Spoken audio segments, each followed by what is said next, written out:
চুরি যাওয়া স্বর্ণালংকার উদ্ধার করল এনসিসি থানার পুলিশ। আদালতের নির্দেশে উদ্ধার হওয়া স্বর্ণালংকার তুলে দিলেন আয়েশা খাতুন নামে মালিকের হাতে। জানা যায়, গত 25 সেপ্টেম্বর স্বর্ণালংকারগুলি চুরি হওয়ার পর পুলিশ একটি চুরির মামলা হাতে নিয়ে ঘটনার তদন্তে নামে।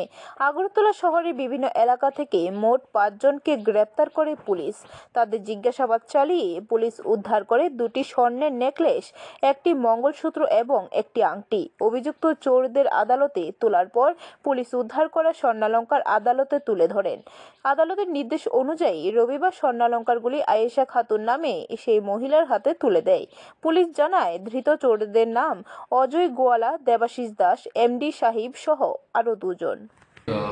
গত 25শে সেপ্টেম্বর আয়েশা খাতুন নামে একজন মহিলা খেজুর বাগান আমাদের কাছে একটা অভিযোগ করেছিলেন যে ওনার ঘর থেকে কে বা কাহারা স্বর্ণের জিনিস ওনার আলমারি থেকে চুরি করে নিয়ে গেছেন। সেইবার একটা আমরা মামলা নিয়ে আমরা তদন্ত করে আমরা টোটাল 5 জনকে অ্যারেস্ট করি এই কেসে, এবং গ্রেপ্তার করার পর ওদের হেফাজত থেকে আমরা